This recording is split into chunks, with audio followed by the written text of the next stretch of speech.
O Harrier Jump Jet deu aos pilotos um superpoder e depois passou a década seguinte lembrando-os de que poderia tirá-lo em segundos, o mesmo jato que aterrorizava. Os soviéticos ficam felizes em tirar a vida de seus pilotos se eles forem descuidados durante o pouso.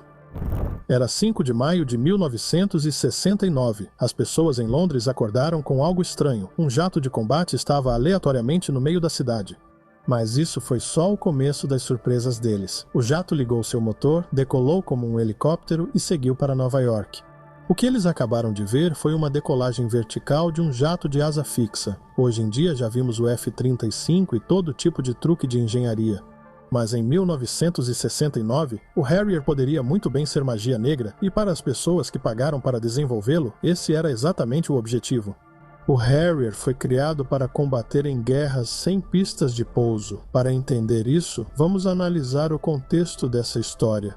Na década de 1950, a Europa Ocidental parecia minúscula ao lado do exército, os soviéticos estacionados do outro lado da cortina de ferro. Olhando para isso, a OTAN sabia que os soviéticos poderiam se sentir tentados a mostrar força. Então eles basicamente disseram: se vocês avançarem para o oeste, vamos direto para as armas nucleares. Isso foi registrado como retaliação maciça em um documento de 1954 chamado MC-48.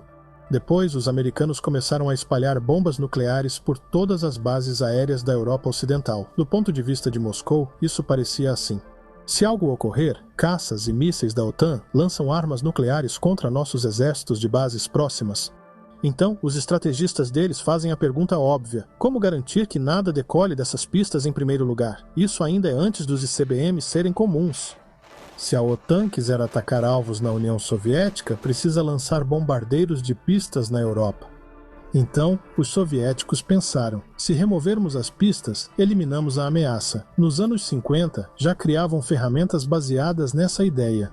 Eles trouxeram ogivas nucleares táticas e mísseis balísticos de curto alcance capazes de atingir alvos na Alemanha Ocidental a partir do Pacto de Varsóvia e depois avançaram suas bases. Tudo isso na Alemanha Oriental, Polônia e Tchecoslováquia, onde o círculo no mapa do alcance deles cobre perfeitamente as pistas da OTAN. Do outro lado da fronteira, a inteligência ocidental monitora bases, desfiles e reúne informações de espiões para juntar as peças. Essas ogivas nucleares e jatos visam primeiro os aeródromos, especialmente os com armas nucleares. Depois, a OTAN simula tudo isso no exercício de guerra carte blanche de 1955 na Alemanha Ocidental. E percebe que se ambos usarem as armas que constroem, os soviéticos destruirão antes todas as pistas de pouso, dificultando qualquer contra-ataque. Essa constatação causa um choque nos planejadores militares ocidentais e eles começam a correr atrás de uma resposta. A resposta simples deles no papel é basicamente: os soviéticos acham que nos pegaram pelo pescoço ao atacar nossas pistas de pouso, então vamos tirar as pistas de pouso da equação. E se, ao invés de depender de concreto vulnerável no centro do nosso plano nuclear, criarmos caças de ataque que não precisem dele? A OTAN transforma essa ideia em uma lista formal de compras chamada NBMR-3, sigla para Requisito Militar Básico da OTAN número 3. Na prática, é um pedido por um novo tipo de jato, uma aeronave de ataque de decolagem e pouso vertical ou curto, capaz de voar próximo a Mach 1 em baixa altitude, transportar cerca de 900 kg em armas e oferecer alcance de 250 milhas náuticas a partir de pequenas pistas dispersas em vez de grandes pistas completas. Quando esse requisito foi divulgado, no início dos anos 1960, a Grã-Bretanha já estava na frente. No escritório da Hawker Siddeley, em Kingston, a antiga equipe de design de caças de Sidney Cam trabalhava discretamente em outro tipo de aeronave com o engenheiro Ralph Hooper. Perto dali, em Bristol, engenheiros criaram um sistema de propulsão de empuxo vetorado com escapamento giratório.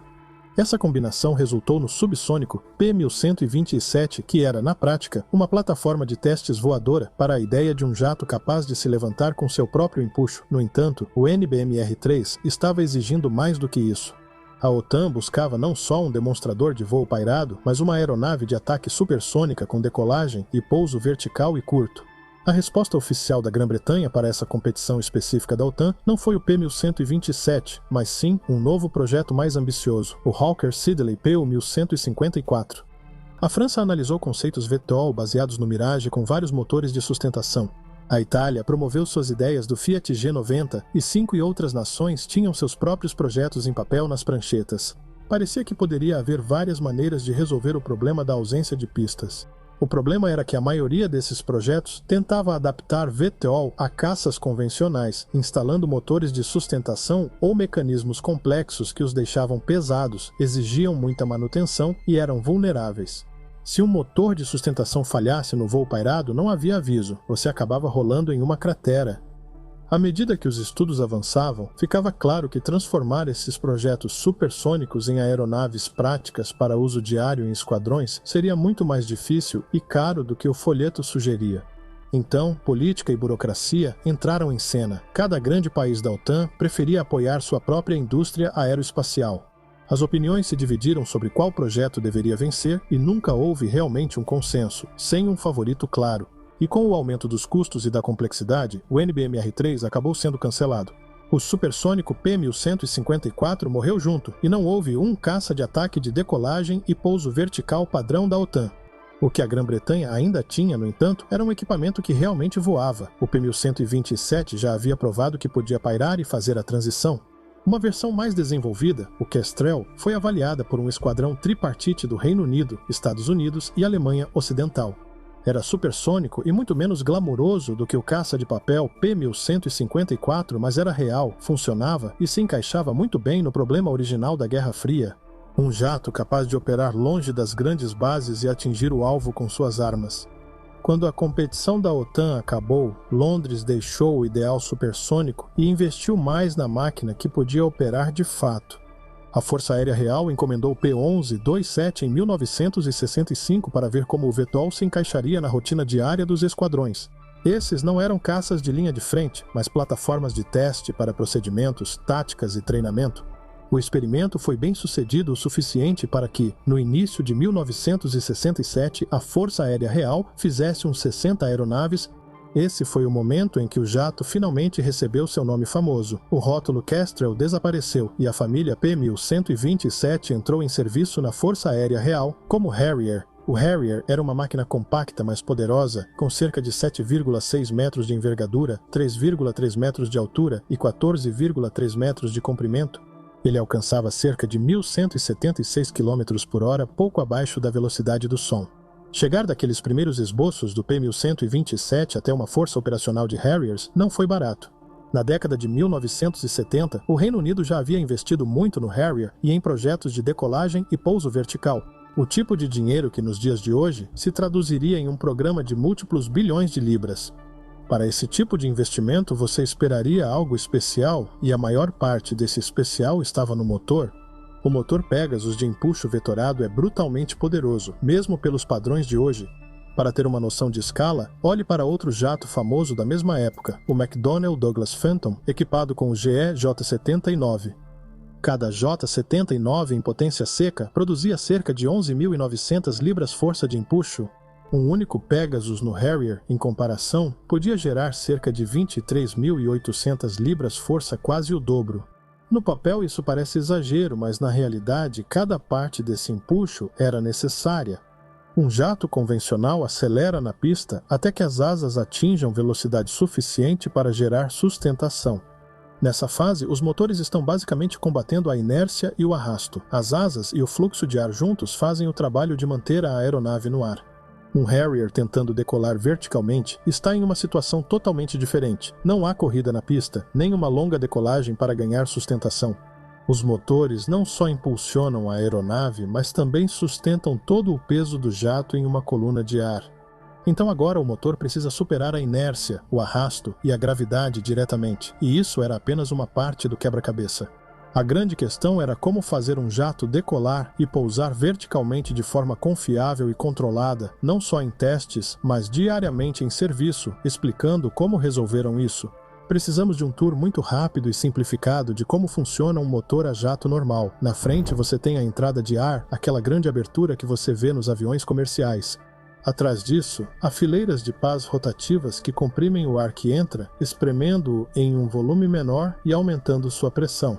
O ar de alta pressão se move para uma câmara, sendo forçado por passagens estreitas. Segundo o princípio de Bernoulli, quanto mais estreita a passagem, mais o ar acelera.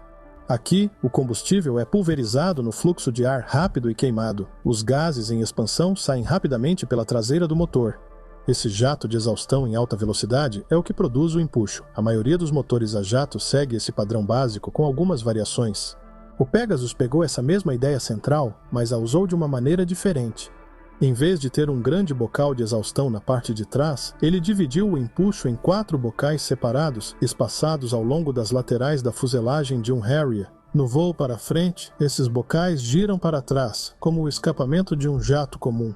Para decolar verticalmente ou pairar, o piloto gira os bocais para apontar para baixo.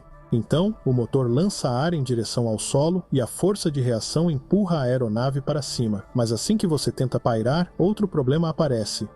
Em voo normal, você controla a aeronave com superfícies móveis, ailerons, profundores, leme.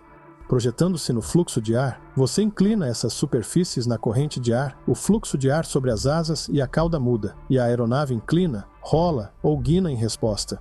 O principal é que tudo depende de ar suficiente fluindo sobre as superfícies. Quando um Harrier paira, não há fluxo de ar forte sobre asas e cauda, o principal vai direto para baixo pelos bocais. Assim, as superfícies de controle comuns ficam bem menos eficazes. Para os sistemas de controle, um Harrier pairando se assemelha mais a uma pequena nave espacial do que a um avião comum. Ele flutua no espaço, sustentado pelo próprio empuxo, sem apoio dos controles aerodinâmicos tradicionais. Após perceberem isso, os engenheiros adotaram ideias das naves espaciais, principalmente dos sistemas de controle de reação do programa Apollo. Adicionaram um sistema separado que retirava ar de alta pressão do compressor e o direcionava para pequenos jatos, válvulas de controle de reação, no nariz, na cauda e nas pontas das asas. Durante o voo pairado, o piloto rolava liberando mais ar em um dos jatos das pontas da asa, gerando rotação. Para inclinar o nariz, usava os jatos do nariz e da cauda. No voo pairado, o Harrier age como uma nave espacial. Pequenos propulsores controlam a atitude e os bocais principais cuidam da sustentação. Esses são os principais truques que tornaram o Harrier possível. Empuxo vetorado para levantar a aeronave e controle de reação para mantê-la apontada na direção desejada ao pairar. Houveram muitos outros aprimoramentos e melhorias ao longo dos anos, mas essas são as ideias principais. Claro, isso não significa que a aeronave era perfeita. Mesmo após décadas de serviço e várias reformulações, uma das maiores fraquezas do Harrier era o quanto ele podia ser instável. Durante pousos verticais ou muito curtos, pense na física do que está acontecendo na fase de pouso. Os jatos apontam para baixo, empurrando uma grande massa de ar rapidamente contra o solo para manter a aeronave no ar. À medida que o Harrier se aproxima da superfície, o fluxo dos jatos atinge o solo, se espalha e então começa a girar de volta ao redor da aeronave. Esse ar perturbado é turbulento e irregular. Mudanças repentinas no fluxo de ar sob um lado da aeronave podem causar oscilações de rolagem ou inclinação, às vezes fatais. A interação entre o rastro do jato e o solo podia provocar oscilações rápidas de atitude que aumentavam mais rápido do que um piloto humano conseguia compensar. Nos piores casos, a aeronave podia inclinar de repente, perder sustentação de um lado e cair antes que o piloto recuperasse o controle. Era impossível sobreviver a muitos desses acidentes. Uma solução que os pilotos receberam era basicamente se comprometer com a descida, cortar a potência a poucos metros da superfície e aceitar um pouso mais firme. Em vez de tentar pairar delicadamente na zona mais instável perto do solo, isso pode parecer grosseiro, mas reduzia o tempo gasto na parte mais perigosa do envelope de voo. Com a evolução dos computadores de bordo, engenheiros incluíram sistemas de controle de voo que estabilizam a aeronave em voo pairado e pousos verticais, reagindo mais rápido e com mais precisão que um humano. Isso reduziu significativamente o número de acidentes por perda de controle, mas nunca eliminou totalmente o risco. A física de soprar um jato de ar forte no solo e se equilibrar nele não tolera erros. Após anos de testes e ajustes, no final da década de 1960, o Harrier finalmente estava pronto para deixar de ser um projeto científico e começar a cumprir uma função.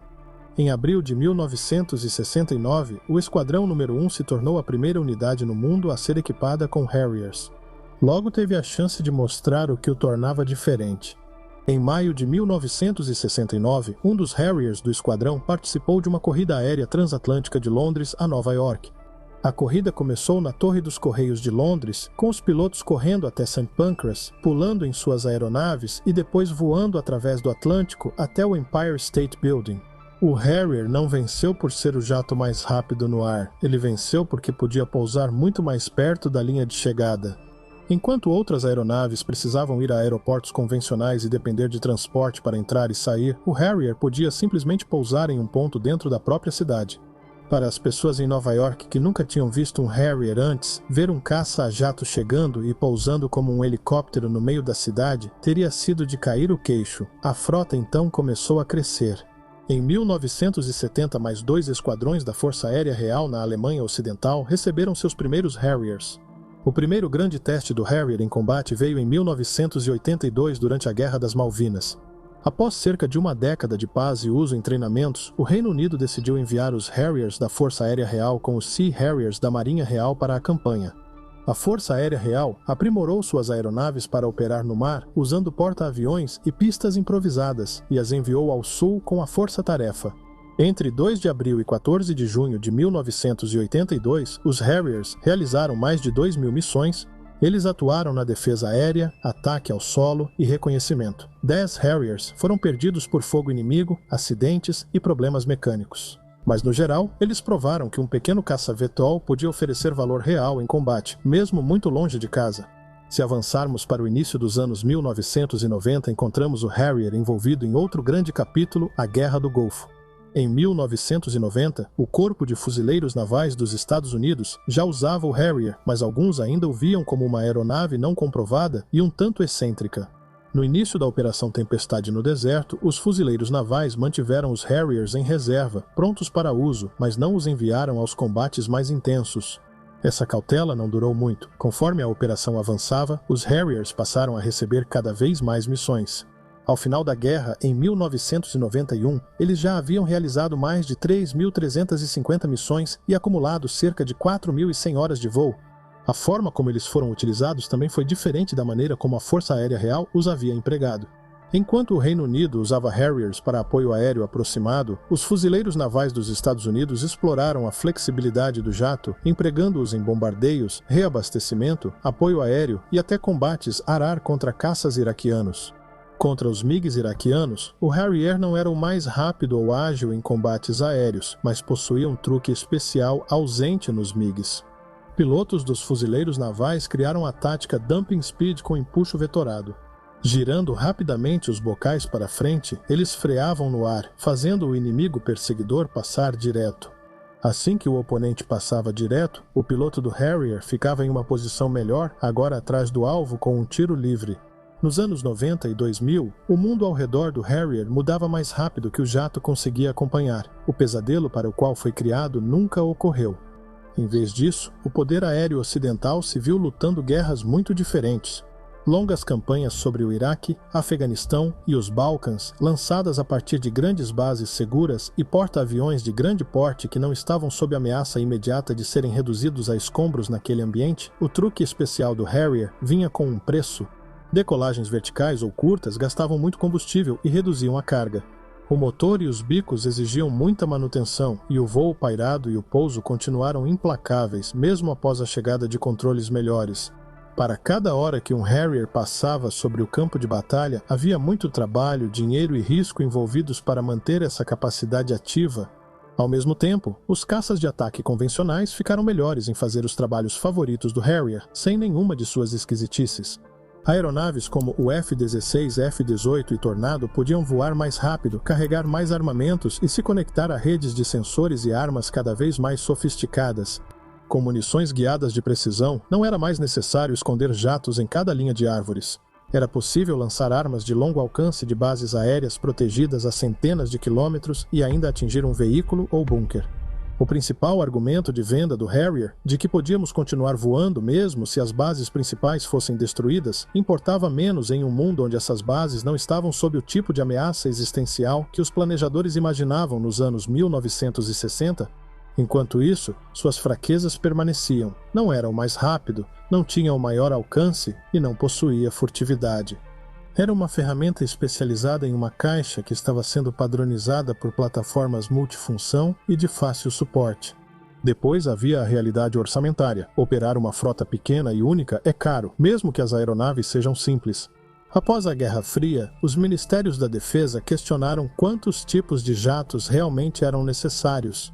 O Harrier sempre esteve no topo da lista de candidatos à aposentadoria. Para os fuzileiros navais dos Estados Unidos e para o Reino Unido, o empurrão final veio da próxima geração. O F-35B prometia algo que o Harrier nunca poderia oferecer. A aeronave de decolagem curta e pouso vertical, com sensores modernos, furtividade e design pensado para operar em campo de batalha conectado em rede. Ele poderia cumprir tanto a missão de caça de decolagem vertical dos fuzileiros navais, quanto a de caça-bombardeiro em uma só aeronave. E fez isso com bem mais potencial de crescimento que a estrutura já envelhecida do Harrier. Isso não quer dizer que o Harrier foi um fracasso. Ele mostrou que um caça de decolagem vertical e curta podia ser mais que um projeto científico. Ele lutou nas Malvinas, no Golfo, nos Balcãs e no Iraque e no Afeganistão, e deu aos seus operadores opções que eles não teriam de outra forma. O que o matou? Não foi por não cumprir a missão, mas porque ela mudou. Projetos mais novos conseguiam cumpri-la com menos concessões. No fim das contas, o Harrier é uma daquelas aeronaves que fez exatamente o que lhe pediram, apenas para se tornar obsoleta. Pelo desaparecimento da guerra para a qual foi projetado e pela chegada de máquinas mais limpas e mais capazes. Ele começou como solução para uma Europa com pistas crateradas e terminou voando em um mundo de caças furtivos, armas de precisão e grandes bases aéreas flutuantes. Nesse novo mundo, seu truque ainda era impressionante, só que já não valia mais o preço. Então é isso para o vídeo de hoje. Não se esqueça de curtir, se inscrever e ativar o sininho das notificações. Isso nos ajuda bastante.